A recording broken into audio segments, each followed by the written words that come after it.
নমস্কাৰ ছাত্ৰসকল অসম চৰকাৰৰ অধীনৰ জিপিএফৰ অধীনৰ আপোনাৰ বিশেষকৈ পুৰণা চৰকাৰী কৰ্মচাৰীসকলৰ 2005 আগৰ তেওঁলোকৰ কাৰণে এক অত্যন্ত সুখবৰ আহিছে য'ত এয়া চাওক আপোনাৰ office of the principal accountant general Assam আপোনাৰ বামুণী মৈদাম গুৱাহাটীৰ ফালৰ পৰা আপোনাৰ 15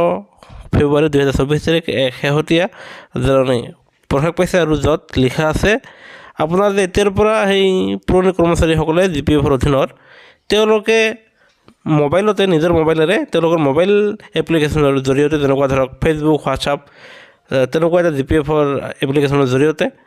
তেওঁলোকৰ আপোনাৰ কিমান টকা জমা হ'লে তেওঁলোকে কিমানকৈ কৰ্তন কৰা হৈ আছে আনহাতে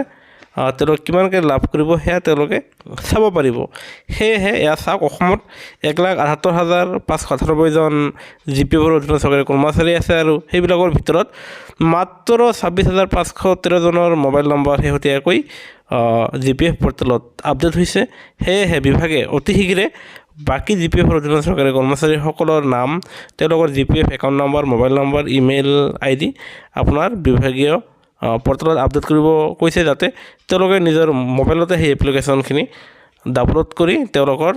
বৰ্ধিত টকা জমা টকা সদমূল্য কিমান হয় তেওঁলোকে যাতে নিজে ঘৰতে বহিহে চাব পাৰে সেয়েহে গুৰুত্বপূৰ্ণ ভিডিঅ'টো আপোনালোকৰ আন বন্ধুবৰ্গলৈ শ্বেয়াৰ কৰিব আনহাতে কৰ্মচাৰী আৰু পেঞ্চনাৰসকলৰ সৈতে জড়িত প্ৰতিটো খবৰ পাবলৈ আপোনালোকে আমাৰ চেনেলটো ছাবস্ক্ৰাইব কৰিবলৈ নাপাহৰিব ভিডিঅ'টো চাবৰ বাবে ধন্যবাদ জয় অসম।